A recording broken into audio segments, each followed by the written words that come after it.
예, 부담이 많이 되네요.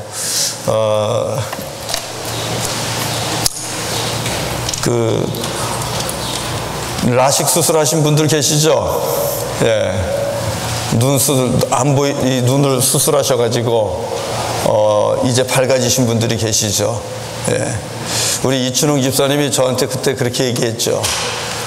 눈 좋아지셨습니까? 그랬더니 아주 밝아졌다고.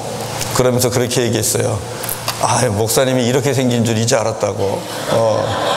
그동안은 잘생긴 인물을 잘 못 보셨어요.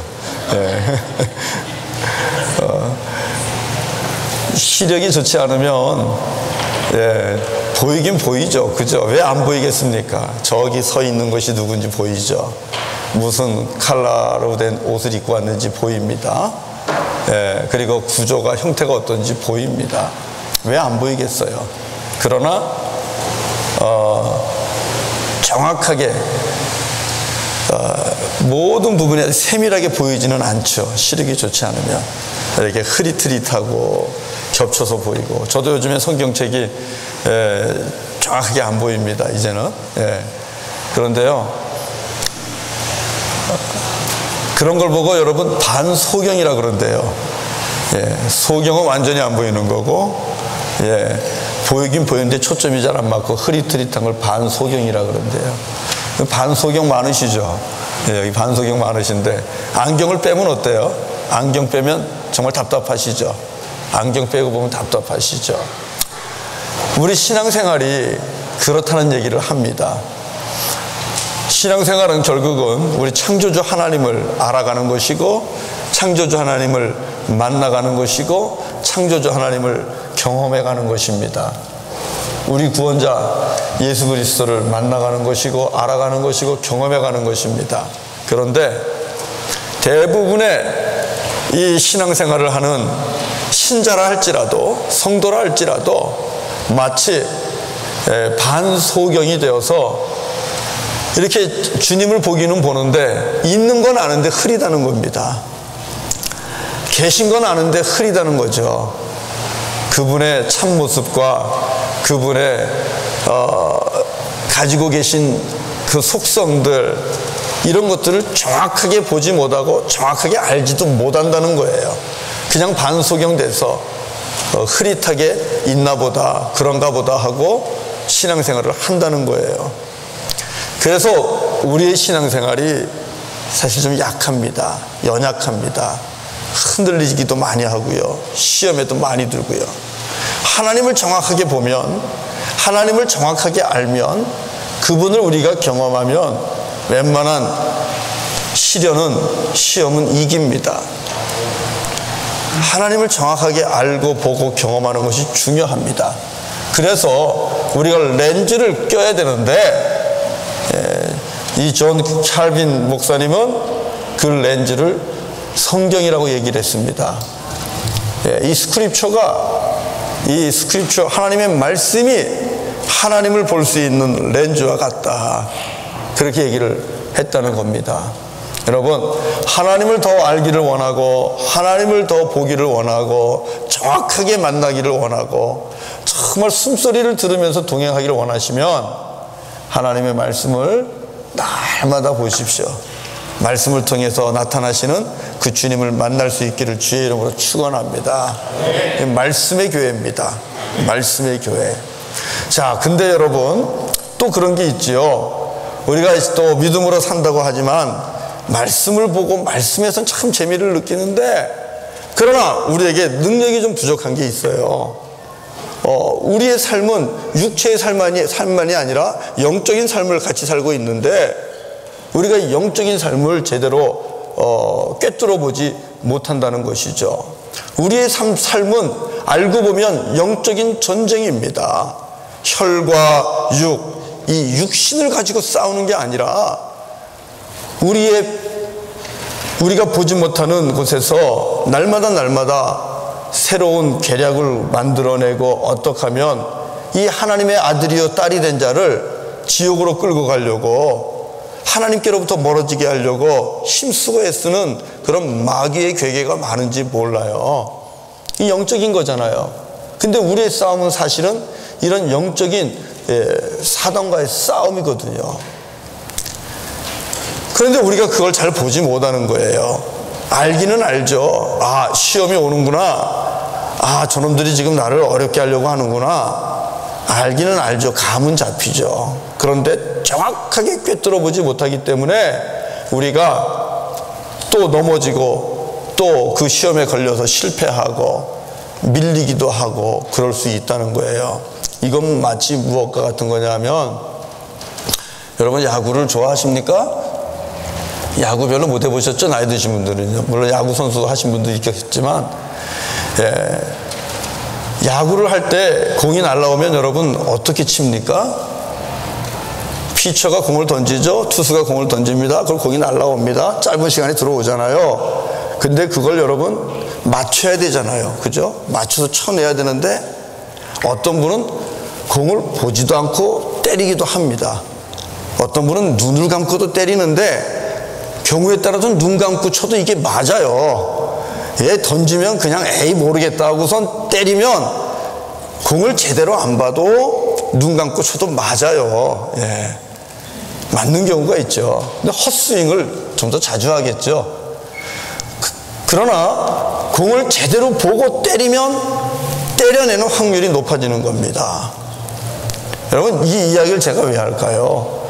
우리의 삶은 영적인 삶이고 우리의 전쟁은 영적인 전쟁인데, 때마다 마귀와 사탄은 우리를 시험하고자 넘어뜨리고자 끝없이 돌팔매질을 하고 끝없이 우리를 공격합니다.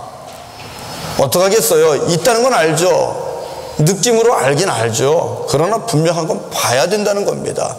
눈 감고 때리는 것과 눈 뜨고 맞추는 것하고는 다릅니다. 골프 잘하시니까 알지만 골프공도 보고 쳐야죠. 눈 감고 치면 되겠습니까? 여러분, 이 차이가 어디서 올까요? 그것은 바로 우리가 영적 세계에 민감하냐 민감하지 않느냐인데, 그것은 우리가 성령으로 충만한가 충만하지 않은가, 여기에서 갈라진다는 겁니다. 우리가 하나님을 바로 알려면 말씀으로 들어가서 말씀을 통해서 주님을 만나야 됩니다. 그리고 우리가 이 영적 싸움을 이겨내려면 성령의 충만함이 있어야 됩니다. 우리는 자기의 성격에 따라서, 자기의 신앙의 스타일에 따라서 나는 조용하고 말씀만 보고 그저 이 말씀해 주시는 대로 읽으면서 묵상하면서 사는 것이 좋다, 이러는 분들이 있죠. 또 어떤 분들은 난 어떻게 앉아서 말씀만 보는 거야, 그건 도저히 성이 차지 않는다, 뭔가 좀 기도도 좀 뜨겁게 하고 말이야. 그리고 또 귀신 걸린 사람이 있으면 귀신 들린 사람 찾아가서 예수 이름으로 선포하고 내쫓고, 병든 자가 있으면 병든 자들에게 손을 얹고 물러갈지어다, 치유될지어다 하고 선포하고, 이게 있어야 이게 뭐 믿음 생활이지 말이야. 조용히 뭐 명상하듯이 기도하면 그게 신앙생활인가, 이러는 분도 있어요. 여러분, 어떤 게 옳을까요? 어떤 게 맞을까요? 교회는 어떻게 돼야 될까요? 예? 둘 다죠. 둘 다예요. 내 성미에 이게 맞다고 저건 틀렸고, 내 페이보릿이 프리퍼런스, 어떤 먼저 좋아하는 성격이 이거라고 해서 저게 맞다고 저건 틀렸다고, 여러분 그건 잘못된 거예요. 그건 정말 잘못된 거예요. 균형이요, 중심, 신앙생활에 있어서 중요한데, 성경이 얘기하는 중심, 균형 잡는 것, 또 제가 오늘 말씀을 통해서 말씀드리는 중심 잡는 것은 요것 조금 저것 조금 해서 가운데 있는 것 얘기하는 거 아닙니다. 하나님의 말씀으로도 충만한 성도, 말씀에 있어서는 누구에게도 뒤지지 않고 말씀 붙잡고 신앙생활하는 그 모습, 그 충만하게 있어야 되고 가득 찬 겁니다. 그러면서도 동시에 성령의 능력을 의지하고 권능을 의지하고, 그리고 그분을 간구하면서 성령의 능력을 붙잡고 영적인 싸움을 해내면서 병을 치유하기 위해서도 기도하고, 귀신을 내어 쫓기 위해서도 기도하고, 중보하면서 기도하고 하는 이런 능력 있는 믿음의 삶으로도 충만한 것. 여러분, 이 두 개의 충만이 있는 균형, 두 개의 충만이 있는 그 밸런스, 여러분 이 교회가 정말 하나님 보시기에 복된 교회라고 저는 믿습니다. 그래서 저는 이것을, 이런 충만을, 이런 균형을 충만한 균형이다 이렇게 말하고 싶어요. 이런 말이 있는지 없는지 모르겠어요. 말씀을 준비하면서 이 신앙생활의 밸런스가 중요한데, 이 밸런스는 abundant balance다. 저는 이렇게 말을 한번 붙여봤어요.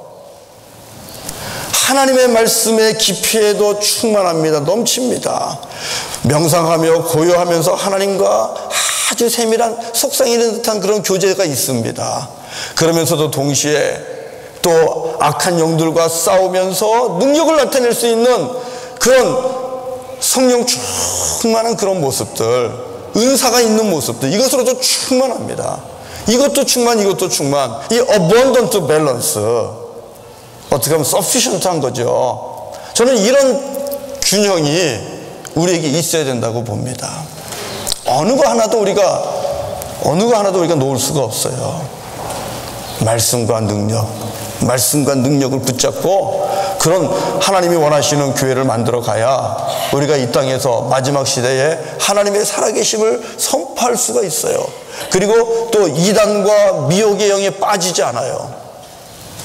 하나님 말씀에서도 여러분 우리가 깊이가 있어야 됩니다. 말씀을 제대로 깨달아 알아들어야 됩니다. 그러면서도 주께서 허락하시는 이 능력이 저와 여러분들에게 있어야 됩니다. 그게 살아있는 능력이고, 말 그대로 우리 부활절 내내 얘기했던 것처럼 철저한 그리스도인으로 살아갈 수가 있는 것입니다. 우리 교회는 비교적 말씀에 있어서 깊이가 있고, 말씀에 있어서 하나님 앞에 늘 다가가는 그런 재단입니다. 그러나 정말 더욱더 바라기는 주께서 부어주시는 은사와 능력이 우리 성도님들에게도 넘치기를 주의 이름으로 간절히 축원합니다. 이것으로도 충만하고 저것으로도 충만하고, 얼마나 좋습니까? 그 속에서 능력이 나타나야죠. 여러분, 하나님께서는 이것을 우리에게 오늘 약속해 주셨고, 그 약속이 성취된 것을 오순절 마가의 다락방에서의 이 성령 강림 사건으로 가르쳐 주고 계셔요. 성령의 충만함은 여러분 약속입니다. 약속입니다. 에스겔서를 보면 37장에서 말했잖아요. 내가 내 영을 너희에게 부어주리라 말씀하셨잖아요. 요엘에서도 내가 내 영을 모든 육체에게 부어주리라 말씀하셨습니다.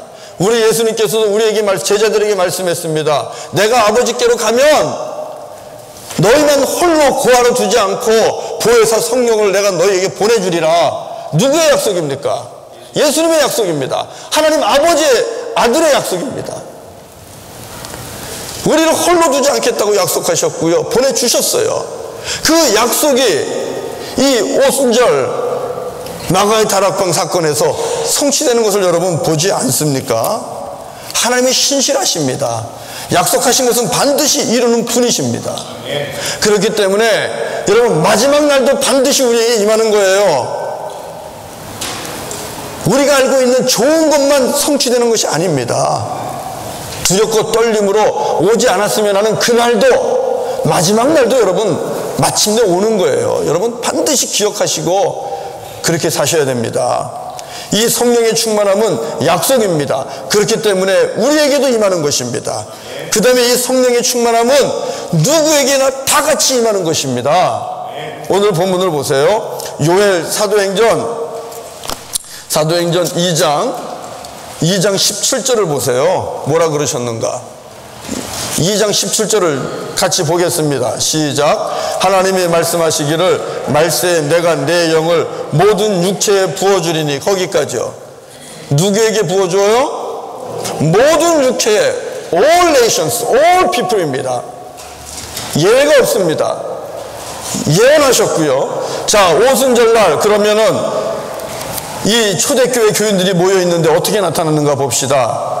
자, 2장 3절 4절 읽어봅시다. 2장 3절 4절 시작. 마치 불의 혀처럼 갈라지는 것들이 그들에게 보며 각 사람 위에 하나씩 임하여 있더니 그들이 다 성령의 충만함을 받고 성령이 말하게 하심을 따라 다른 언어들로 말하기를 시작하니라. 자, 요엘에서 17절에서 말씀했죠. 모든 육체에게 부어주리라. 예언입니다. 약속입니다. 이 약속이 마가의 다락방에서 어떻게 이루어집니까? 함께 이스라엘 백성들이 주님을 따르는 주님의 제자들이 모여 있습니다. 그들이 모여서 기도하고 있는데 불처럼 바람처럼 주님의 영이 임하시는 것이 느껴지는 거예요. 보여지는 거예요. 그런데 그것이 갑자기 갈라지면서 모여있는 주님의 제자들, 주님을 따르는 섬기는 그 기도하는 자들 모두에게 하나씩 그리고 모든 사람에게 all of them, 모든 자들에게 주의 영이 임하더라, 충만하더라. 여러분, 뭐 성령님이 무슨 재주를 부리겠다고 누구는 피해가겠습니까? 그러시겠어요? 이놈은 보니까 안 되겠다 싶어서 피해가고, 여러분 그러지 않을 거 아닙니까? 오늘 우리에게 주시는 약속은 뭡니까? 성령의 충만함을 너에게 허락하겠다는 것이고, 그 다음에 모든 백성에게 주의 이름을 부르는 모든 자들이 허락해 주겠다고 약속하고 있는 거예요. 그렇다면은 여러분, 목사님 난 잘 모르겠어요 하는 분들이 있다 할지라도 반드시 여러분이 믿고 간구해야 될 것은 성령의 충만함입니다. 하나님의 영이 내 가운데 임하는 것을 여러분 아주 강하게 믿음 가운데 확신 가운데 사모하시기를 바랍니다. 주의 약속이 이루어질 수 있을 줄 믿고요. 자, 그러면 이 성령의 충만함의 유익이 무엇일까? 여러분 중요하잖아요. 그 뭐길래 그렇게 받아라 그러나? 여러분, 성령은 에스겔 37장을 통해서 보면 살리는 영입니다. 생명의 영이라는 거예요. 생명. 우리 모두가 산 것 같지만 에베소서를 보면 살았으나 죽은 자다, 허물로 죽은 영혼이라고 얘기하고 있어요. 허물로 죽었다는 거예요. 에스겔을 보세요. 마른 뼈들이 골짜기마다 누워있는 환상을 보여주잖아요. 살아 숨쉬는 것 같지만 골짜기마다 널브러져 있는 마른 뼈다귀와 같이 죽어있는 것이 사실은 우리라는 거예요. 그러나 이 성령이 임하면 이 영은 살리는 영이기 때문에 그 마른 뼈들이 연락하면서 연합이 되고 결국에는 하나의 큰 군대를 이룬다고 말하고 있는 거예요. 얼마나 좋습니까? 유익한 영 아닙니까? 살리는 영, 생명의 영, 이게 성령입니다. 또 성령님은 창조의 영입니다. 시편 104편 30절을 보면 주의 영을 보내사 그들을 창조하사 지면을 새롭게 하신다고 고백을 하고 있어요. 여러분, 성령님은 새로운 것들을 만들어내시는 회복의 영입니다. 우리 가운데 새로운 영이 창조되기를 원하고, 주여 내 안에 정직하고 깨끗한 영을 새롭게 창조해 주십시오 하면서 기도하고 계시면 성령의 간구함이 있어야 된다는 것이죠. 새롭게 회복하고 창조하는 영입니다. 그리고 우리에게 담대함을 줍니다. 성령은 능력이기 때문에. 오늘 본문 말씀을 보면 베드로와 열한 사도, 그들이 지금 어디 앞에 서 있습니까? 사도행전 2장 17절을 보시면, 14절을 보면 베드로와 열한 사도가 지금 어디 앞에 서 있습니까? 예루살렘과 유대 많은 사람들 앞에 서 있습니다. 베드로와 열한 제자는 여러분 예수님이 십자가에 달릴 때에 다 뿔뿔이 흩어지고 도망간 자들입니다. 뿔뿔이 흩어지고 도망간 자들이 지금은 버젓이 사람들 앞에 서 있습니다. 여러분, 사람 앞에 선다는 것이 알고 보면 두려운 거예요. 거기다가 또 말해야 되잖아요. 떨립니다. 그러나 오늘 본문을 보면 베드로와 열한 사도가 많은 사람들 앞에 서서 그들이 복음을 선포합니다. 하나님이 하신 큰 일을 선포합니다. 하나님이 하신 큰 일, 그건 11절인데요. 말을 알아듣지 못하는 자들도 알아듣는 역사가 그 시대에 있었습니다. 하나님이 하신 큰 일이 무엇입니까? 하나님께서 세상을, 여러분을 사랑하셔서 독생자 예수 그리스도를 아낌없이 십자가에 내어주셨고, 그 예수 그리스도를 믿는 자는 멸망치 않고 영생을 얻습니다라는 이 하나님이 행하신 큰 일입니다. 은혜의 복음을 담대하게 선포하고 있는 거예요. 이게 성령 충만한 가운데 찾아오는 유익이죠. 여러분, 복음을 전한다는 것이 그게 그렇게 쉬운 일이 아닙니다. 그렇기 때문에 사도 바울은 복음 전하기를 부끄러워하지 말라고 그랬어요. 왜냐하면 부끄러워하기 때문에 그렇습니다. 그러나 이 복음 전하는 것이 부끄럽지 않는 이유가 어디 있습니까? 주의 영이 함께 하시면서 도와주시기 때문에 그런 거예요. 그게 능력입니다. 그게 능력입니다. 여러분 그 능력을 사모하셔야죠. 여러분 성령의 충만함이 주는 또 다른 유익이 있다면 그것은 다른 삶을 살게 한다는 것입니다. 그동안 보지 못했던 것을 보게 합니다. 말하지 못했던 것을 말하게 합니다. 경험하지 못했던 것을 경험하게 합니다. 우리 요엘을 통해서 한번 봅시다. 오늘 본문에 있었던 17절에 보면 모든 육체에 부어주리니 너희의 자녀들은 예언할 것이요. 여러분 보지 못한 걸 보는 겁니다. 너희의 자녀들이 또 젊은이들이 환상을 볼 것이요. 비전을 갖는다는 것입니다. 그리고 노인들이 꿈을 꿀 것이다. 생각지도 못했던 일들을 주의 영이 임하면 할 수 있다는 거예요. 하나님의 나라를 볼 수 있습니다. 하나님의 나라의 임재하심을 볼 수 있습니다. 주의 영이 함께하는 것을 함께 경험할 수가 있습니다. 이게 능력이죠. 다른 삶을 살게 합니다. 육체의 소욕, 지금까지 좋았던 것들을 과감하게 버리게 하고 성령의 소욕, 하나님의 뜻을 따라갈 수 있는 그런 능력을 주십니다. 이게 뭐예요? 보혜사 성령입니다. 보혜사가 무엇입니까? 보혜사가 무슨 뜻이에요? 은혜로 우리를 보호하시고 인도하는 분이라는 거예요. 은혜로 우리를 보호하시고 인도합니다. 거기에는 우리를 지쳤을 때는 위로하시고 지혜가 필요할 때는 또 컨설팅 해주시고 상담해 주시고 그러면서 우리를 인도하는데 어디로 인도해요? 진리로 인도합니다. 진리로 인도해요. 그 진리는 누굽니까? 예수 그리스도입니다. 그렇기 때문에 고린도전서 12장 2절을 보면 성령이 아니고서는 누구도 예수를 주라 시인할 수 없다는 거예요. 예수는 진리예요. 그 진리를 알게 하고 진리를 만나게 하고 진리를 고백하게 하는 분도 바로 보혜사 성령님이라는 것입니다. 얼마나 귀한 분입니까? 여러분 이 보혜사 성령님을 우리가 사모해야 돼요. 그 충만해야 돼요. 그래서 능력 있는 저와 여러분이 될 수 있기를 바라고요. 그냥 신앙생활 하는데 눈 감고 마귀하고 싸우듯이 그렇게 하지 마시고 눈 뜨고 바라보면서 내게 찾아오며 내게 도전해오는 마귀의 괴계를 멸하며 대적하며 살아갈 수 있는 능력의 종들이 되기를 주의 이름으로 축원합니다. 여러분 성경은 우리에게 이 성령 충만함에 대한 비밀을 또 가르쳐주고 있어요. 어떻게 우리가 성령으로 충만할 수 있을 것인가? 여러분 몇 가지만 7가지인데 빠른 속도로 이야기합니다. 적으실 수 있는 부분은 적으시고요. 기억하실 수 있는 부분은 기억하십시오. 무엇보다 여러분 갈망입니다. 원하지 않으면 구하지 않으면 안 된다는 거예요.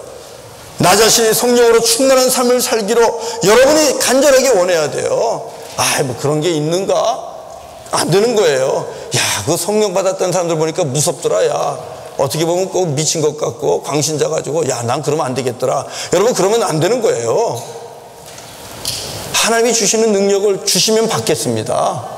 주시면 받겠습니다. 나도 하나님 한번 나도 뜨겁게 주님을 만나고 주님과 동행하면서 나도 은사를 가지고 하나님 믿음 생활 하고 싶습니다. 원하십시오. 갈망하십시오. 사모함입니다. 첫 번째는 사모함입니다. 그 다음 두 번째는 여러분이 여러분의 몸을 하나님 앞에 거룩한 산제물로 드려야 돼요. 거룩한 산제물로 드린다는 것은 내 육체의 뜻이 아니라 이제는 성령의 뜻대로 살겠습니다라고 결단하는 거예요. 생각도 마음도 판단도 모든 인격도 주님 앞에 드리는 것, 이게 거룩한 산제물로 나를 드리는 거예요.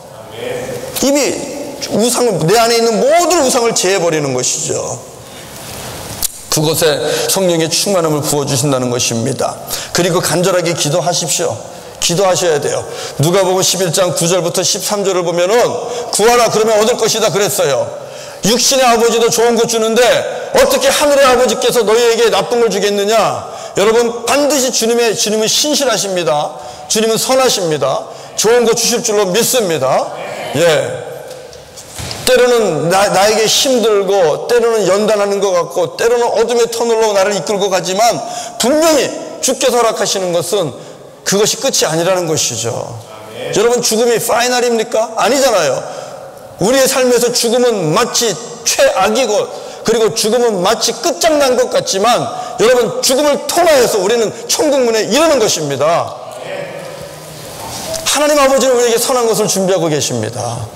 힘들고 어려워도요 여러분 구석에서 간구하세요. 그러면 합력하여 선을 이루시는 분께서 저와 여러분을 정금과 같이 새롭게 그렇게 나올 수 있도록 축복해 주실 줄로 믿습니다. 주님이 얘기합니다. 육신의 아버지께서 좋은 거 주는데 하늘의 아버지가 너희들에게 좋은 거 주지 않겠냐? 여호와 하나님 의지하라는 거예요. 맡기라는 거예요. 그러면 선물로 주시는데 가장 좋은 선물 중에 선물이 성령이라는 것입니다. 성령을 너희에게 선물로 주리라. 누가복음 6장 13절에 있는 말씀이에요. 그 주님의 영은 살리는 영이기 때문에 우리에게 임했을 때에는 여러분 모든 세포가 되살아날 수 있는 것이고 모든 신경들이 되살아날 수 있는 것이고 또 무너진 영혼들도 다 다시 일어날 수 있는 거예요. 얼마나 귀합니까? 간구하십시오. 간구하십시오. 그 다음에 성령 충만의 비결은 순종에 있습니다. 사도행전 5장 여러분 32절을 한번 찾아보세요. 사도행전 5장 32절을 같이 한번 찾아보시면 말씀을 통해서 확인할 수 있습니다.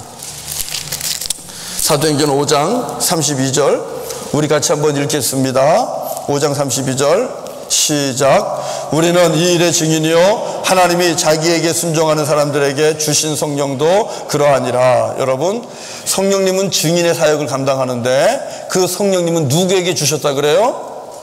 순종하는 자, 주의 일에 순종하는 자, 순종하는 자에게 성령님을 주신다는 거예요. 기도하시면서 주의 말씀에 여러분 순종하시되 복음을 증거하라는 그 사역에 필히 여러분 순종하십시오.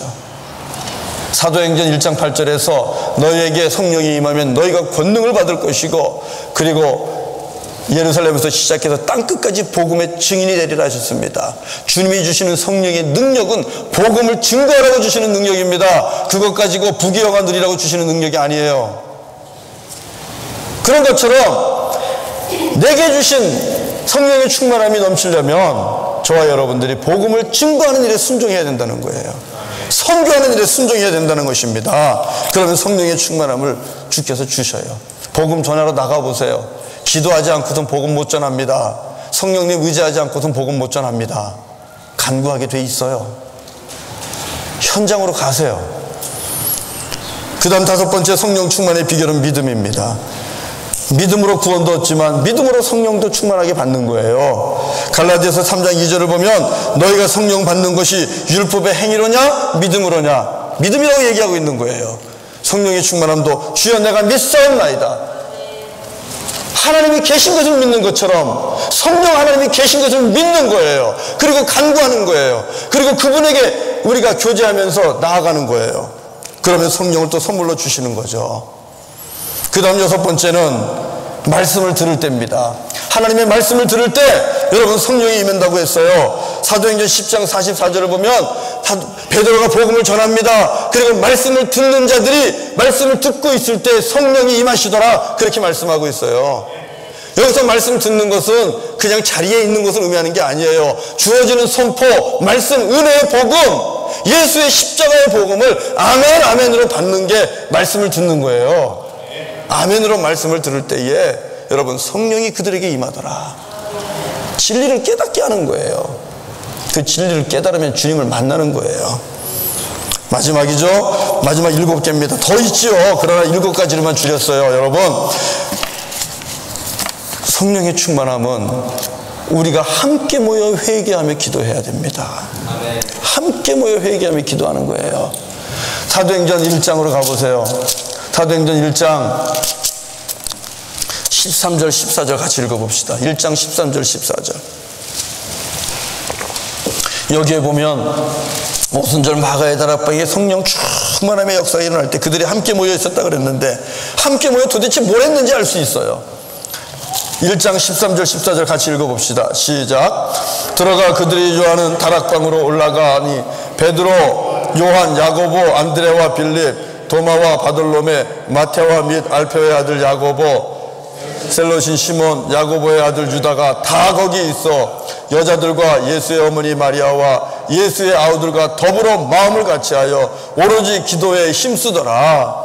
여러분 주님이 우리 예수 그리스도께서 부활하시고 하늘로 올라가셨습니다. 하나님의 보좌에 앉으셨습니다. 주님을 따라다니던 제자들만 남았습니다. 여인들만 남았습니다. 그들이 남아서 무엇을 했습니까? 주님이 주신 약속 하나 붙잡았어요. 성령이 너희에게 임할 때까지 예루살렘을 떠나지 말고 너희들은 기도해라. 기다려라. 이 말씀 붙잡고 이들이 한 곳에 모였습니다. 거기가 다락방이라는 것이에요. 물론 우리처럼 이렇게 조그만 다락방이 아니에요. 여러분 120명이 들어가려면 커야죠. 이 다락방에 모여가지고 그들이 한 것은 오직 기도하기를 힘썼다는 거예요. 예수님께서 나 때문에 십자가에 박히셨구나. 나로 인하여 예수님이 십자가에 달리셨구나. 그분이 내 죄 때문에 십자가에 죽으셨구나. 자기의 죄를 애통해 하면서 약속하신 성령을 기다리면서 기도하는 거예요. 그랬을 때에 오늘 읽은 2장 1절부터 4절에 나오는 성령 충만함의 사건이 나타난 겁니다. 여러분에게 이 다락방이 있습니까? 함께 모여 회개하며 기도하는 그 다락방이 여러분 언제 있었습니까? 여러분의 신앙생활 속에 함께 모여서 회개하면서 내 죄를 드러내면서 고백하면서 애통해하면서 죄 때문에 애통해하면서 우리가 주님의 임재하심과 성령의 충만함을 사모하는 그 다락방의 기도가 과연 내 신앙생활 속에 내 신앙 역사 속에 있었냐 하는 이 말입니다. 왜 우리가 이렇게 능력이 없습니까?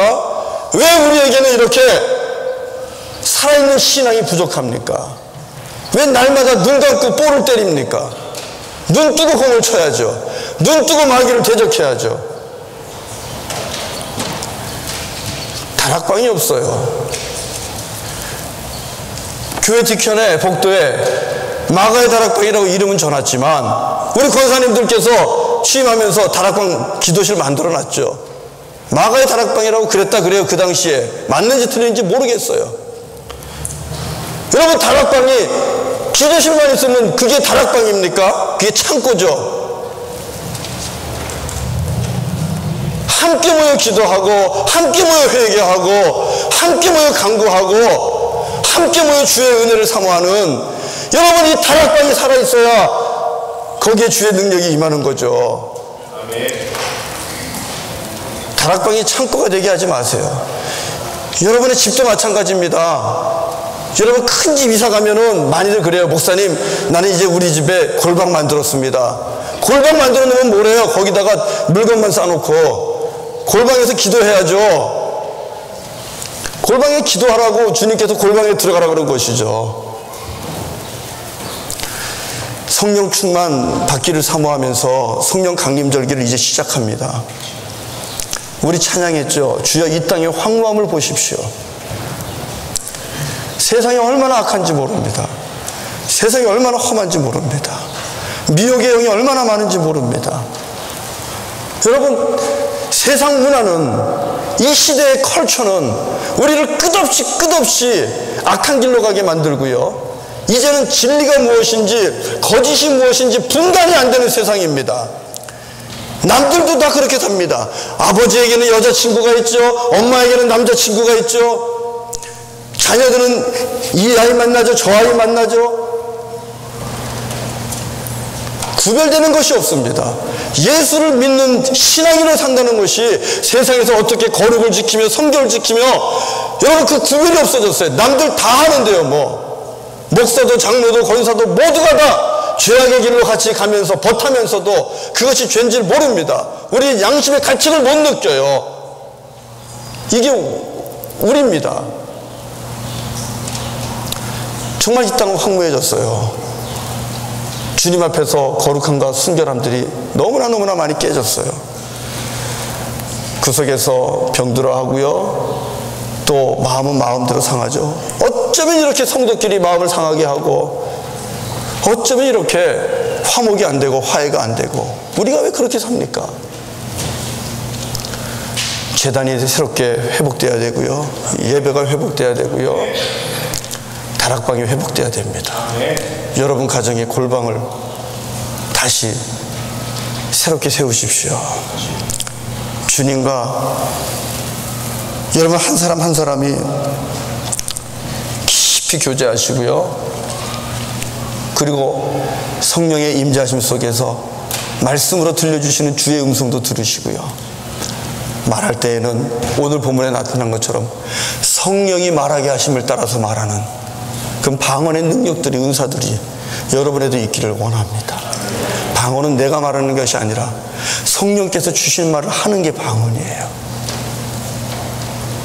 이 말은 그 전에 하던 말과 다른 말입니다. 능력이 있는 말입니다. 그 성결한 말입니다. 그리고 복음이 있는 말입니다. 저와 여러분들이 정말 이번 성령 강림절기를 지내면서 그렇게 사모하셔서 마지막 날에 성령의 능력 아래에 있기를 원합니다. 여러분, 마지막 날이 언제입니까? 여러분 개인의 마지막이 있지요. 우리 전체의 마지막이 있습니다. 우리가 살고 있는 이 땅, 이 우주의 마지막이 있습니다. 그 마지막 때는 오늘 본문에 뭐라 그랬어요? 피와 불과 연기가 가득할 것이라 그랬습니다. 19절에 보면 하늘에서 기사가 있고 아래로 땅에 징조를 베풀 것인데 피가 넘쳐 흐르고 불이 타오르고 연기로 가득하고 그랬습니다. 그리고 해가 변하여 어두워지고 달이 변하여 피가 되리라. 참혹한 모습 아닙니까? 여러분, 이 참혹한 때 핍박이 있고 유혹이 있고 고통이 있고 고난이 있는 그때가 마지막인데, 여러분, 그때에 주의 이름을 부르는 자는 구원을 얻으리라 말씀했습니다. 주님의 약속입니다. 여기서 주의 이름을 부르는 자는 구원을 얻으리라 21절에 있는 말씀, 오늘처럼 그냥 편안한 데 앉아서 주여 주여 부르는 걸 의미하는 거 아닙니다. 마지막 때에 핍박과 고난과 환난이 있음에도 불구하고 그때에 주의 이름을 부인하지 아니하며 주의 이름을 부르는 자는 구원을 얻으리라. 21절은요, 여러분, 그 컨텍스트가 있는 말씀이에요. 상황이 있는 말씀이에요. 예수님께서 말씀하셨습니다. 마지막 때에 믿음 있는 자를 내가 보겠느냐. 마지막 때에 정말 내가 믿음 있는 자를 보겠느냐. 많은 자들이 예수를 부인하고 많은 자들이 제 갈 길로 간다는 뜻입니다. 그러나 마지막 때에도 주여 주여 하면서 주는 그리스도 살아계신 하나님의 아들이십니다 하며 주의 이름을 부르는 자는 구원을 얻을 것이라 그랬는데, 여러분, 어떤 자가 주의 이름을 놓지 않고 부른다고 합니까? 성령으로 충만한 자라는 거예요. 마지막 때 성령을 너에게 부어주겠다. 성령 충만한 자는 능력 아래서 그 어떤 환경과 어떤 아픔 속에서도 주의 이름을 놓지 않을 것이다. 성령 충만함을 사모하셔야죠. 기도하셔서 능력 받으시고 말씀에도 깊이가 있으시고, 또 우리가 주를 섬기면서 여러분 한 사람 한 사람 모두에게 주님이 주어주시는 성령의 은사가 넘쳐나기를 주의 이름으로 축원합니다. 살아있는 멋진 신앙생활 같이 할 수 있기를 주의 이름을 간절히 축원하면서 우리 같이 찬송하겠습니다. 같이 일어나서 찬송하시죠. 내가 매일 기쁘게. 191장입니다.